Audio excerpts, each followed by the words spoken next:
వైఎస్ఆర్సీపీ అధినేత జగన్మోహన్ రెడ్డికి ఎందుకు సపోర్ట్ చేయాలి?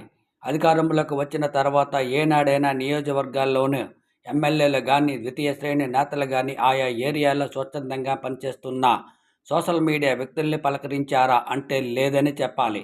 పైగా పార్టీకి ఏదో కష్టపడిపోయినట్టు బిల్డప్ ఇవ్వడంలో వైసీపీలోని ద్వితీయ, తృతీయ శ్రేణి నాయకులకు వెన్నతో పెట్టిన విద్యగా మారింది. సోషల్ మీడియా చేసిన పనితో పోల్చుకుంటే వీళ్ళు పని కనీసం 1% కూడా ఉండదు. బిల్డప్లు మాత్రం ఇంత అంతా కాదు. విజయసాయిరెడ్డి, వైవి సుబ్బారెడ్డికి భజన కొట్టుకోవడం, నామినేటెడ్ పోస్టులు సంపాదించుకొని టీవీలో కూర్చుని ఊకదంపుడు ప్రసంగాలు ఇచ్చి వాళ్ళ భుజాలను వాళ్ళే కొట్టుకోవడం తప్ప పార్టీకి ఏమైనా ప్రయోజనం ఉందా అంటే లేదనే చెప్పుకోవాలి. వైఎస్ఆర్సీపీకి అన్ని రకాలుగా సపోర్టుగా నిలబడుతున్న సోషల్ మీడియా వ్యక్తులపై నిర్లక్ష్యంగా వ్యవహరిస్తే భవిష్యత్తులో భారీ మూల్యం చెల్లించుకోవాల్సి ఉంటుంది. ఇప్పటికే ఒక్కొక్కరిగా సోషల్ మీడియా నుంచి వ్యక్తులు బయటపడుతున్నారు.